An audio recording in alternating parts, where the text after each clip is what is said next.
চলে আসবো, এখন যাও তুমি। যেভাবে বললাম সেভাবেই বলো তার কাছে। এই বলে রিফান ভাইয়া চলে যাচ্ছে। আমি ডাকলেও সে কোনো সাড়া দিল না। কি বিপদ! এমন অদ্ভুত মানুষ আমি জীবনেও দেখিনি।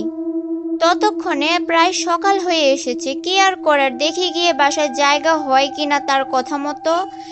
এসব চিন্তার মাঝে ভুলেই গিয়েছিলাম আমি একজনের জন্য বাড়ি ছেড়ে এসেছিলাম। মনে পড়তেই আবার কান্না চলে আসলো। কি করলাম আমি এটা?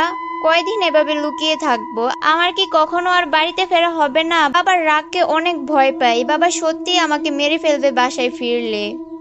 ভাবতে ভাবতে ওই বাসার সামনে চলে আসলাম। দেখলাম একজন বৃদ্ধ লোক সাদা পাঞ্জাবি গায়ে ছাদে ফুল গাছে পানি দিচ্ছে। আমাকে নিচে দাঁড়িয়ে থাকতে দেখে সে কিছুক্ষণ পরে নিচে আসলো এবং জিজ্ঞেস করলো, কে তুমি?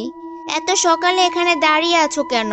একবার ভাবলাম রিফান ভাইয়ের কথা বলবো, যে উনি আমাকে পাঠিয়েছেন, কিন্তু কি মনে করে যেন বললাম না।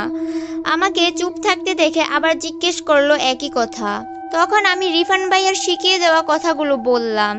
উনি বললেন, দেখো মা, বাসাটা খালি পড়ে আছে, মানে যে কাউকে থাকতে দিব এমনটা না। এই বাড়ির মালিক আমাকে বাড়ি দেখাশোনার দায়িত্ব দিয়ে অন্য কোথাও থাকে। সে যদি জানতে পারে আমি কাউকে বাসায় থাকতে দিয়েছি তাহলে সমস্যা হয়ে যাবে। আমি বুঝতে পারলাম সে টাকা চাচ্ছে। আমি ব্যাগ থেকে এক মুঠে কিছু টাকা বের করে ওনার হাতে দিলাম। এরপরে তার সুর পাল্টে গেল এবং বলল, ঠিক আছে, তুমি একটা মেয়ে, বিপদে পড়েছো, তাই তোমাকে থাকতে দিচ্ছি, কিন্তু